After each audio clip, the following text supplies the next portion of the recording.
Hello students, আমি Moumita ma'am. আশা করি তোমরা সকলেই খুব ভালো আছো। Welcome back to our channel.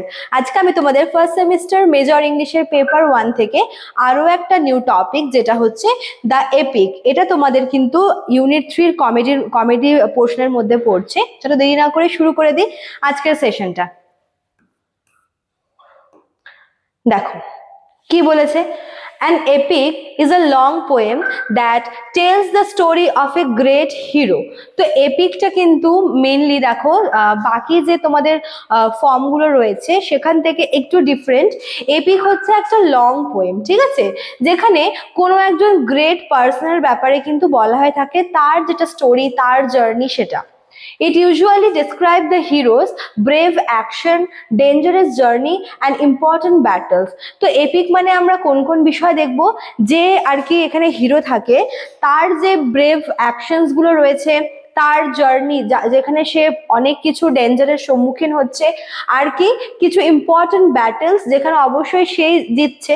তো এরকম কিছু আর কি ইন্টারেস্টিং ফ্যাক্টস বা ইন্টারেস্টিং জিনিস কিন্তু আমরা দেখতে পাই APK. Epics talk about events that are important for a nation, a community or even the whole world. এখানে যে হিরোর কথা বলা হচ্ছে সে কিন্তু তার নিজের জন্য মানে নিজের জন্য যে এই জার্নিটা করছে এমন কিন্তু না। হতে পারে কোন তার নিজের যে নেশন তার জন্য, তার নিজের কমিউনিটির জন্য, ইভেন হতে পারে যে কোনো একটা বড় একটা মহৎ কাজের উদ্দেশ্যে কিন্তু তার এই হিরোইক ডিডসগুলো রয়েছে, ঠিক আছে। Epics are written in a serious and grand style. The language is rich and the tone is formal. তো এপিকের যে ল্যাঙ্গুয়েজ সেটা ভীষণ কমপ্লিকেটেড হয়, ঠিক আছে, গ্র্যান্ড স্টাইলে লেখা হয় এবং এর হচ্ছে প্রচুর আর কি রিচ আর কি ইমাজারি আমরা দেখবো, এবং ভীষণ ফর্মাল ওয়েতে কিন্তু লেখা হয়ে থাকে। The hero in an epic is not an ordinary person. He is strong, brave and has great quality. যে হিরোকে এখানে দেখানো হচ্ছে সে কিন্তু আর পাঁচটা অর্ডিনারি মানুষের মতো না। তাকে এখানে দেখানো হচ্ছে as a strong, as a brave, এবং তার প্রচুর হিরোইক কোয়ালিটিস রয়েছে। Sometimes he has superhuman powers or receive help from God and supernatural beings. শুধুমাত্র তার যে নিজস্ব যে হিরোইক কোয়ালিটি এমন না, এখানে মানে এপিকে এমনও দেখা যায় যে হতে পারে যে তার মধ্যে কিছু সুপারন্যাচুরাল পাওয়ার রয়েছে, বা হতে পারে তার যে জার্নিতে বা তার এই যে স্ট্রাগল, তার লাইফে সে মানে সে হচ্ছে গডের থেকে কিছু পাওয়ার পাচ্ছে, কিছু হেল্প পাচ্ছে। এইসব সুপারন্যাচুরাল ইভেন্টসও কিন্তু আমরা দেখতে পাই APK. An epic often begins by invoking a muse. সবসময় একটা মানে আবহন থেকে কিন্তু এটা শুরু হয়। এপিক সবসময় হচ্ছে একটা ইনভোকেশন দিয়ে শুরু হয়, ঠিক আছে।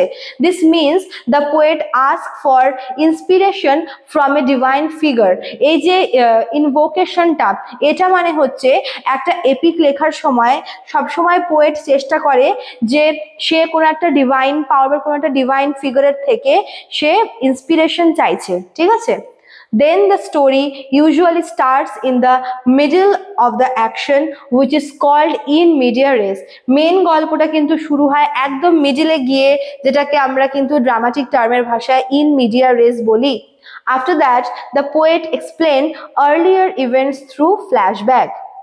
মানে গল্পটা শুরু হচ্ছে, স্টার্টিং এ দেখানো হচ্ছে যে তো মাঝখান থেকে, ঠিক আছে, মানে একদম শুরুর থেকে যে গল্প বলবে এমন না, মাঝখান থেকে শুরু হচ্ছে। যেরকম আমরা মুভিতেও দেখি যে মাঝখান থেকে কোনো একটা গল্প শুরু হচ্ছে, তারপর যত গল্পটা এগোয় তত ফ্ল্যাশব্যাকে গিয়ে আগের ইনসিডেন্টগুলোকে কিন্তু বলে। তো এপিকে তাই হয়, একদম মিডল থেকে কিন্তু শুরু হয় এবং তারপর যত গল্পটা এগোয় তত ফ্ল্যাশব্যাকে গিয়ে কিন্তু পুরো ব্যাপারটাকে ডেসক্রাইব করে, ঠিক আছে। তারপর দেখো কি বলেছে। Epics include many adventures. The hero fights monster, travel through unknown lands, faces storm or goes to the wonderland underworld. Sorry, কি বলেছে, এপিকে প্রচুর আমরা অ্যাডভেঞ্চার দেখতে পারবো। এখানে যে হিরো থাকে দেখা যায় যে তার যে অপোনেন্ট সে কোনো হচ্ছে আর কি সুপার ন্যাচারাল কোনো একটা পাওয়ার তার এগেনস্টে রয়েছে, কোনো একটা ইভিল কোনো একটা ফোর্স হতে পারে, কোনো মনস্টার কোনো একটা ভয়ঙ্কর ক্রিয়েচার হতে পারে, ঠিক আছে, এবং সে অনেক আননোন ল্যান্ড, হয়তো তার অজানা, সে জানেও না এমন কোনো জায়গায় তাকে যেতে হচ্ছে, ঠিক আছে, অথবা কি হয় যে সে প্রচুর হচ্ছে মানে হয় না যে প্রাকৃতিক যে যেমন ঝড়, তারপর হচ্ছে এইসবে কিছু সে ফেস করছে। This adventure test his courage, intelligence and strength. এই অ্যাডভেঞ্চারগুলোর থ্রুতে তার মধ্যেকার যে স্ট্রেংথ, তার মধ্যেকার যে কারেজ, তার যে ইন্টেলিজেন্স, সেগুলোকে কিন্তু টেস্ট করা হয় বলতে পারো। The hero always works for a noble cause such as saving his people or establishing peace. তো এখানে শুরুতেই বলেছিলাম যে হিরো কিন্তু তার নিজের জন্য এই কাজটা করে না, হতে পারে যে তার নিজের যে কমিউনিটি বা কোনো একটা সত্যকে প্রতিষ্ঠা করতে, বা হয়তো বলতে পারো যে তার নিজের যে কমিউনিটি বা তার নিজের দেশের লোকদেরকে সেভ করতে কিন্তু হচ্ছে এই লড়াইটা লড়ে, ঠিক আছে। Another feature of epics of the presence of supernatural elements, যেটা বললাম supernatural elements এর প্রেজেন্স আমরা দেখতে পাই, গড, গডেস, ম্যাজিক, ঠিক আছে, prophetic dream and miracle help or challenge the hero. এখানে আমরা গড, গডেস দেখবো, ম্যাজিক দেখবো, এরকম অনেকটা থাকে যে ভবিষ্যৎবাণীর কোনো একটা ব্যাপার আছে, ওরকম নিয়ে কোনো একটা স্বপ্ন আসলো যে স্বপ্নে এসে বলছে যে এই করতে হবে ওই করতে হবে, বা কোনো অনেক রকমের এরকম মিরাকল কিছু জিনিস থাকে যেগুলো সব মিলিয়ে কিন্তু বলতে পারো যে এপিক রয়েছে। This elements make the story bigger and more exciting. এই যে ব্যাপারগুলো, এই যে এক্সট্রা যে জিনিসগুলো হচ্ছে, এই জন্য কিন্তু এপিক যথেষ্ট লেন্দি হয়, ঠিক আছে। Epics also reflect the culture and values of the society that produced them. They show what the people of that time admire.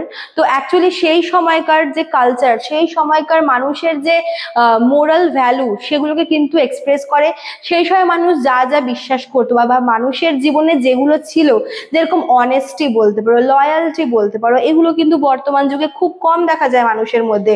Bravery বলো, রেসপেক্ট, মানে respect for gods, respect for every human being, তো এই বিষয়গুলো কিন্তু এখন দেখাই যায় না। তার থেকে বড় থেকে লাভ ফর হোমল্যান্ড, নিজের মানে নিজের যে জন্মভূমি তার প্রতি মানুষের যে ভালোবাসা, এগুলো সে সময় মানুষের কিন্তু বিশ্বাস ছিল, সেই সময়কার মানুষের জীবনে এগুলোই ছিল যে অনেস্টি নিয়ে চলবো, লয়ালটি নিয়ে থাকবো, নিজের মাতৃভূমিকে ভালোবাসবো, ভগবানের প্রতি বিশ্বাস, ভরসা, শ্রদ্ধা সব রাখবো, যেগুলো সেই সময় মানুষের বিলিভ বা ফেথ ছিল, সেগুলোই কিন্তু এপিকের থ্রুতে দেখানো হয়, ঠিক আছে।